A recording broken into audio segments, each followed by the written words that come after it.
Good morning, students. It's our next topic of chapter number 1, philosophy of the constitution. Actually ये आप लोगों की text book का सबसे लास्ट चैप्टर है, लेकिन इसको फर्स्ट चैप्टर में मर्ज कर दिया गया है.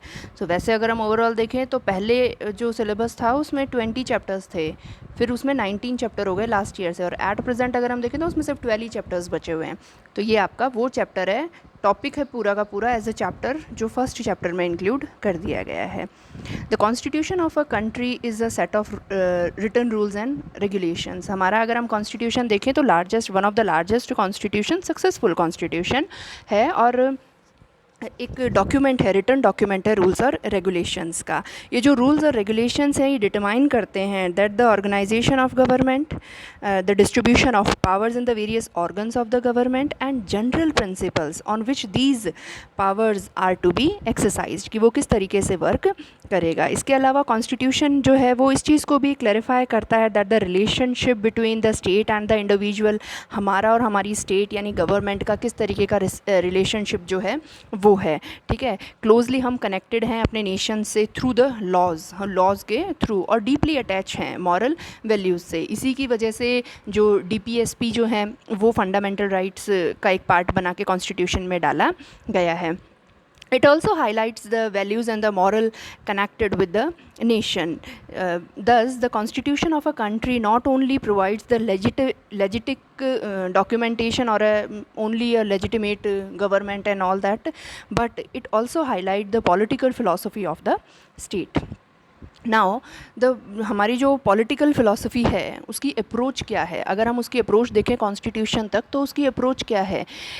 पॉलिटिकल फ़िलासफ़ी जो है वो वेरियस पार्ट्स में अप्रोच करती है. इसकी मेजर 3 कंसिड्रेशंस जो हैं वो दी गई हैं कि इसका जो स्ट्रक्चर है कॉन्स्टिट्यूशन का, which includes the terms like rights, citizenship, minority and democracy, must be clearly understood. वो एकदम क्लियर होना चाहिए, सबके लिए इक्वल होना चाहिए.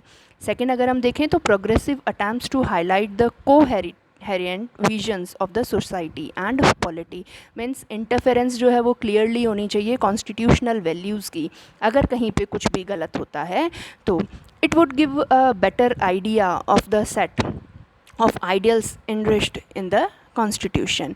नेक्स्ट अगर हम देखें तो Indian constitution were inspired by the certain set of values based on the reason when they choose to set at rest in Indian society and polity. Debates हैं कॉन्स्टिट्यूएंट असेंबली में, काफ़ी ज़्यादा डिबेट्स हुई हैं, डिस्कशंस हुए हैं, उसके बाद में इन मेजर प्रोविजंस को इसमें इंक्लूड किया गया है. तो ये 3 आइडियाज़ जो हैं वो मेजर इसके दिए जाते हैं कि हमें कुछ राइट्स मिलते हैं, हमें कुछ प्रोविजंस या प्लेटफॉर्म इसमें दिया जाता है. इसके अलावा सोसाइटी और पॉलिटी जो है उसके वेरियस विजन्स इसमें दिए गए हैं और कुछ वैल्यूज़ जो हैं वो सेट की गई हैं.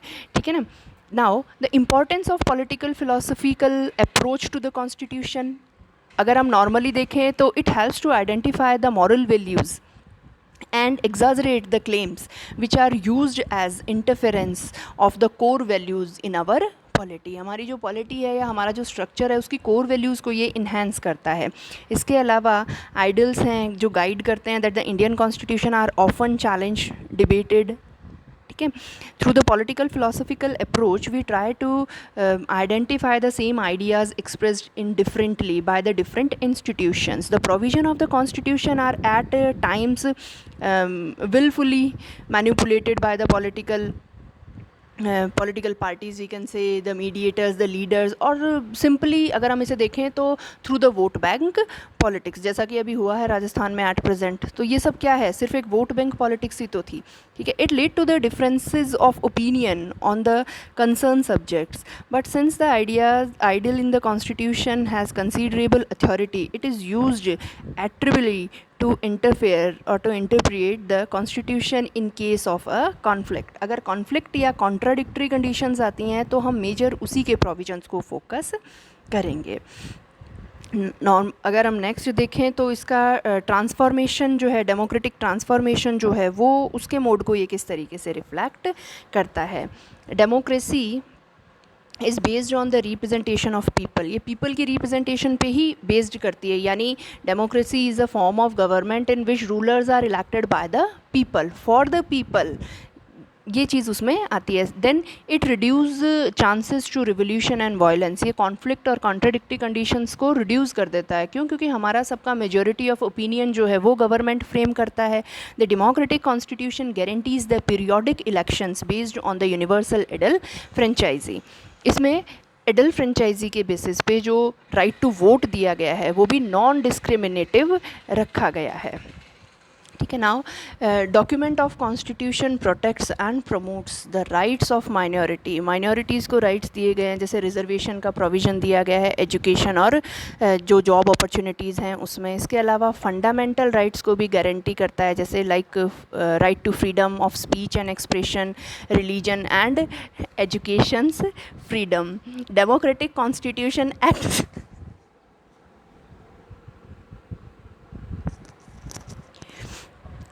it acts as a restraint in the exercise of attributory powers of the government. Supreme law है, judicial law हम जिसे मानते हैं, that the supreme law of the land.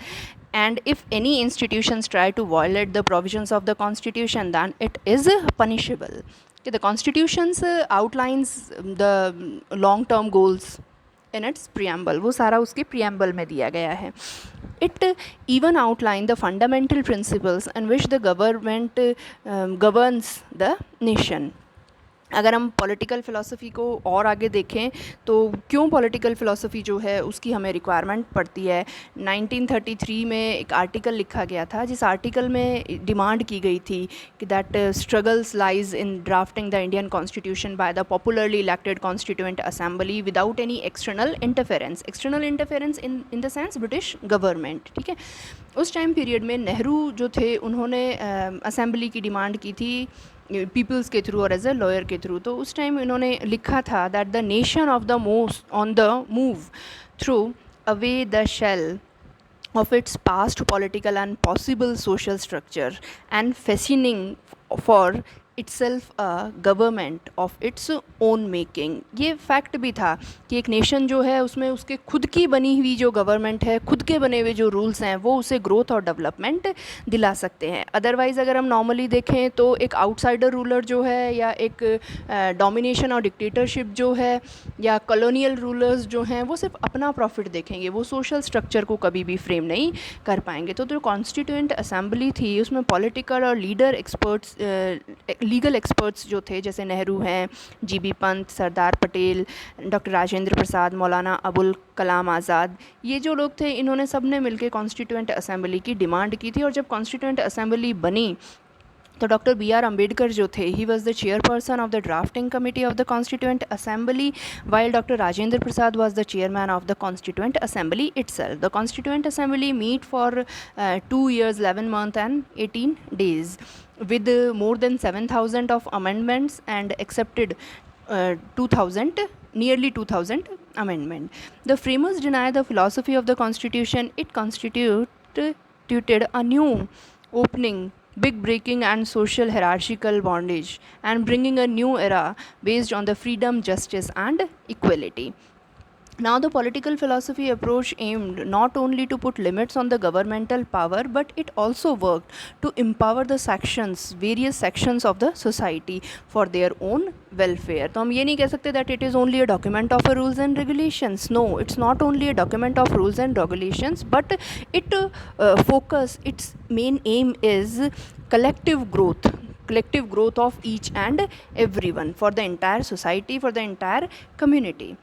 Now अगर हम नॉर्मली देखें कि हमारे इंडिया की जो फ़िलासफ़ी है वो हमारी प्रियम्बल से रिफ़्लेक्ट होती है। प्रियम्बल में जो वर्ड्स हमें मेजर जो वर्ड्स हमें दिए गए हैं, जैसे we the people of India, इसका मतलब हम इंटायरली एक दूसरे से कनेक्टेड हैं। सोवर्जन स्टेटस, जैसे इंटरनल और एक्सटर्नल डिसीजंस लेने में हमारी कंट्री जो है वो खुद फ्री है, उसमें किसी की कोई रिस्ट्रिक्शंस नहीं है। Socialist means welfare of the people, means government regulate all the affairs and remove the inequalities on the basis of wealth, health, opportunities, land, property, socio-economic inequalities we should remove. Secular yani religious freedom, every religion is treated equal here. India is not having any official religion. Democratic, a type of government in which people are enjoy all the political and governmental rights.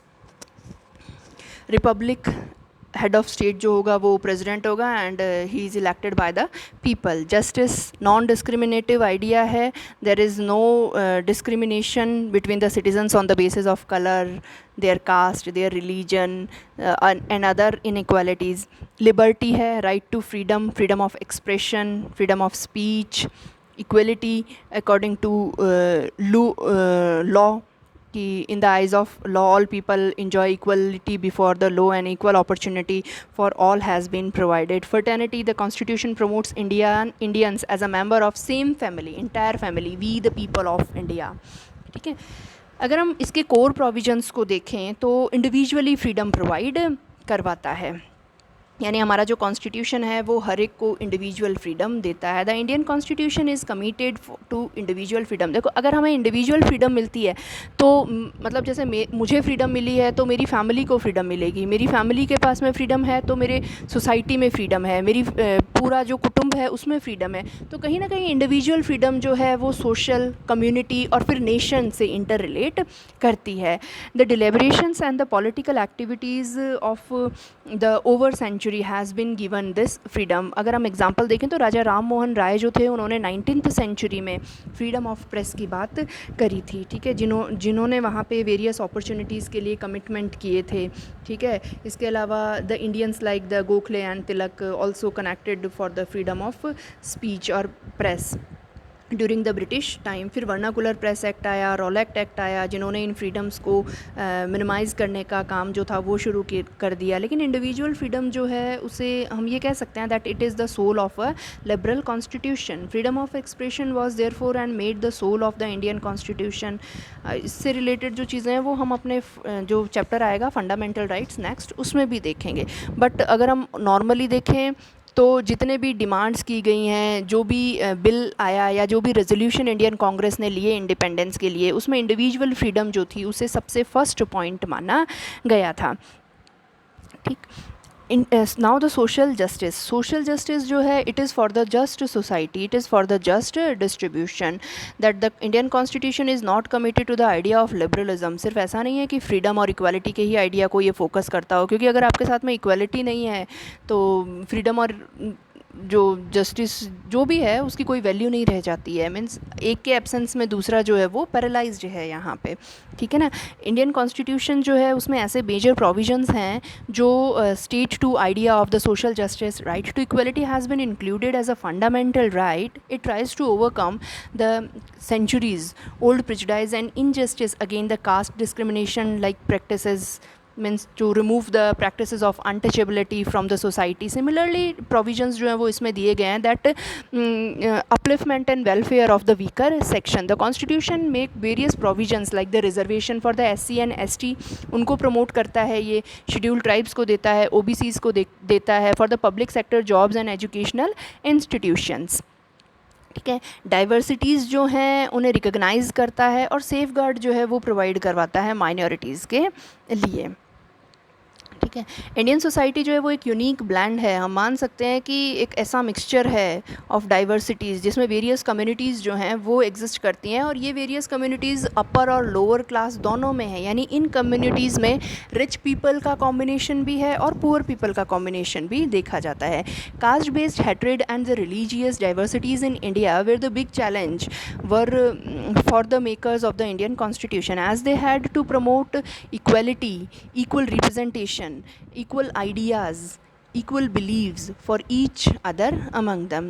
The problem of equal respect would have been easy to resolve had India adopted the model of French and German constitution, which do not recognize the existence of the communities at various levels, ठीक है।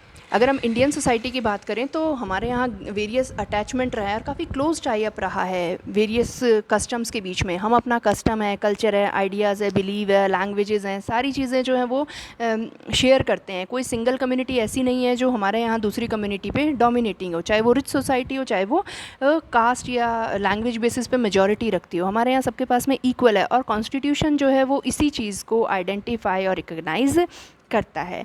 Secularism secularism जो है ये एक तरीके की philosophy है कि किसी भी सिंगल रिलीजन को कोई इम्पोर्टेंस नहीं दी जाएगी, हर रिलीजन को इक्वल इम्पोर्टेंस दी जाएगी। क्यों? क्योंकि रिलीजियस बेस्ड डिस्क्रिमिनेशन जो है और ब्रिटिशर्स की आग में घी डालने वाली जो पॉलिसी थी डिवाइड एंड रूल, उसका रिज़ल्ट हम देख चुके हैं कि हम ऑलरेडी डिवाइड हो चुके थे हिंदू मुस्लिम कंट्रोवर्सीज़ के बेसिस पे। तो अदर जो रिलीजन्स हैं उनमें उनके माइंड में फिर से ये चीज़ आए कि हिंदूज़ जो हैं वो मेजॉरिटी में हैं, तो उस चीज़ को हटाया जाए। तो उससे रिलेटेड जो कंट्रोवर्सीज़ के लिए स्पेस ही नहीं छोड़ा और हमने एक सेक्युलर मॉडल को अडॉप्ट किया जो हमें प्रोवाइड करवाता है to safeguard freedom of individuals. If state offer supports any religion, any ones religion group, और it makes that religious groups powerful, these groups then control the life of the other religions individuals. So the state is supported to protect the right to the religious freedoms of the individuals. If it supports any one religious groups, people would find it difficult to enjoy the religious liberties. अगर इस तरीके की कोई भी conditions आती हैं जहाँ पे वेरियस रिलीजियस ऑर्गेनाइजेशंस बनती हों, उन्हें गाइड और मैनेज किया जाता हो और स्टेट की उसमें इंटरफेरेंस हो, तो उस चीज़ से सोसाइटी में डिससेटिस्फैक्शन जो है वो बन सकता है वेरियस रिलीजियस ग्रुप्स के बीच में। तो उसके लिए स्पेस नहीं छोड़ा गया है और हम जो है वो रिलीजियस जो इक्वलिटी है उसको फ्रेम करके सेक्युलर मॉडल को अडॉप्ट करते हैं। ठीक है, universal adult franchisee right to vote हर उस कैंडिडेट के पास में, हर उस सिटीज़न के पास में है जो उसकी एज से, उसका जो एज का जो क्राइटेरिया है उसे फुलफ़िल करता है। ठीक है ना, और जो अडल्ट्स हैं और जो एज ए इंडियन हैं। ठीक है, right to vote was given to all the adults without any discrimination on the based of their caste, colour, sex, religion, place of birth and etcetera. in 1895 the first draft of our Indian constitution has demanded the right to vote for every adult citizen. The demand was ratified by the Motilal Nehru. ठीक है, इन 1928 इस demand को दोबारा से लिया गया था। उसके बाद में the committee committed itself the universal adult franchise since its initiations, ये उसके खुद के इनिशिएटिव्स जो थे वो लिए गए थे। The country achieved for the divided by the traditional social hierarchies. होता है कि सोसाइटी जो है वो डिवाइड हो जाती है, स्पेशली हम जैसे वेस्टर्न नेशंस में या वेस्टर्न डेमोक्रेसीज़ में देख रहे थे कि राइट टू वोट जो है वो सिर्फ मेल के पास है, मेल में भी उसके पास है जिसके पास में राइट टू प्रॉपर्टी है, या फिर जो अपने 3 दिन की अर्निंग का जितना जो है वो टैक्स पे कर देगा उसे मिलेगा, वुमेन के पास में नहीं है, पुअर लेबर या थर्ड स्टेट जो होते थे उनके पास में नहीं होता था। तो इंडिया में ऐसा कुछ भी नहीं रखा गया। इंडिया ने जब भी राइट टू वोट दिया उसने इक्वली उसको फ्रेम करके दिया था। Federalism, American federalism is based on the constitutional symmetries, but in India the constitution has provided for a strong central government with the substitute forms like the first central government, then state government, then local government. State और local government जो है उसमें state central government की direct interference के बजाय कुछ powers को control करना जो है उस तरीके का बैलेंस फ्रेम किया गया है। अगर हम देखें, certain constitutional provisions provide that the legal status of the state and the several sub units within the Indian Federation, distribution of powers जो है वो यहाँ प्रॉपर किया गया है, उसकी सब यूनिट्स यहाँ पे रखी गई हैं। ठीक है, ताकि बैलेंस जो उसे मेंटेन किया जा सके। कि इसमें जो लिस्ट है हमारी union list, state list and जो कॉन्करेंट लिस्ट है उसके बेसिस पे इसमें इन्वॉल्वमेंट जो है पावर्स की वो रखी जाती है। नॉन इंटरफेरेंस वाली हैं, अगर स्टेट गवर्नमेंट की खुद की रिक्वायरमेंट हो तो वो स्टेट लिस्ट के सब्जेक्ट्स पे सेंट्रल गवर्नमेंट से अपील कर सकती है, अदरवाइज़ इन्हें इंडिपेंडेंट छोड़ा गया है ताकि हर एक एरिया जो है उसकी प्रॉपर ग्रोथ हो सके। नेशनल आइडेंटिटी की अगर हम बात करें तो हमारे पास एक सिंगल आइडेंटिटी है। इंडिया एक ऐसा नेशन है that is multi ethnic, multi religious and multi linguistic identities, but if we are talking about the national identity then we have a single identity that we all are Indians. The constitutions try to balance these various identities. The common national identity has been given preferences or various performances so that the unity of the country is not endangered. A very good instance in this regard is of the separate electorate which was run by the framers of the constitution, since it endangered the evolution of the healthy national life in India. उसके बाद में अगर हम देखें तो local government का provisions का आ जाना 1992 से तो वो भी उसको काफ़ी ज़्यादा इफ़ेक्ट करता है। यानी एक बैलेंस जो है वो बनाया गया है, पावर को लेके होने वाली जो कंट्रोवर्सी है उसको एक फुल फ्लेश प्रोसीजर से फ्रेम किया गया है, तो इसमें किसी तरीके की कोई भी कंट्रोवर्सी यहाँ नहीं रहती है। अगर हम इसका क्रिटिसिज्म देखें तो अनवाइडली है, ठीक है। वन कॉम्पैक्ट डॉक्यूमेंट इसे माना गया है।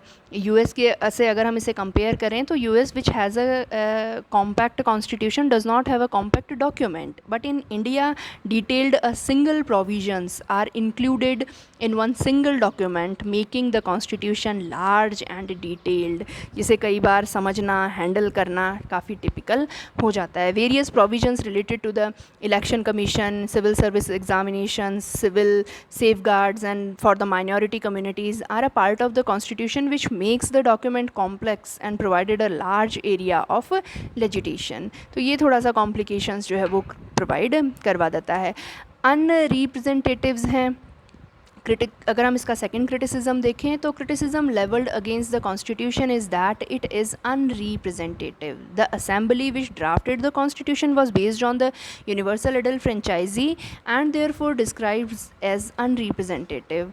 It was elected by restricted franchisees, or any representations include two components, the voice and opinion. The voice component means that the people must be recognized in their own language or voice, उनकी खुद की language और voice वहाँ होनी चाहिए, और Indian constitution जो है वो इस सेंस में अनरिप्रेजेंटेटिव आता है। Then the shade of the opinion was reflected by the constituent assembly in addition to their individual social concern and raise the concern of nearly all the social sections. सारे जितने भी social sections थे उन्हें एक ही जगह पर represent कर दिया गया, तो वो भी थोड़ा सा नेगेटिव सा ही लिया जाता है। Next we can say that limitations. अगर हम लिमिटेशंस की बात करें तो कॉन्स्टिट्यूशन जो है वो सेंट्रलाइज्ड फेडरेशन की बात करता है। It provides the works like the provisions, the governance office, the presidential rule have been enacted to make the central power. अगर कहीं पे भी लगता है कि ये डोमिनेटिंग हो सकता है तो वो उसके लिए वर्क कर सकता है। इसके अलावा the constitution makers appear to have glossed over some important issues which include the representation of women within the family. Means जिससे 33% का जो प्रोविजंस दिया गया है उसके बेसिस पे भी हम कह सकते हैं कि वो इसकी एक लिमिटेशन है। पुअर और बैकवर्ड कंट्री है इंडिया, क्योंकि इसकी बैकबोन पहले से टूटी हुई थी, कुछ ब्रिटिशर्स के उससे टूटी हुई थी, फिर उसके बाद में कुछ जैसे वॉर हुए और हुए, जितने भी मेजर अप्स एंड डाउन्स आते हैं उनसे वो टूटी हुई है। तो we can say that poor country और backward country like India, the socio economic rights have been included in the charter of the directive principles rather than the fundamental rights. तो वो जो बेसिक सोशो इकोनॉमिक जो rights हैं वो fundamentally भी होने चाहिए। डायरेक्टिव प्रिंसिपल्स जो हैं वो सिर्फ एक गाइडलाइन देती हैं गवर्नमेंट को, that may not follow while the fundamental rights are guarantee by the constitution. Directive DPSP को फॉलो करो नहीं करो कोई फ़र्क नहीं पड़ता, लेकिन अगर फंडामेंटल राइट्स हैं तो वो कॉन्स्टिट्यूशनल गारंटी हमें देती हैं, जिसके बेसिस पे हम अपनी ग्रोथ जो है उसे कर सकते हैं।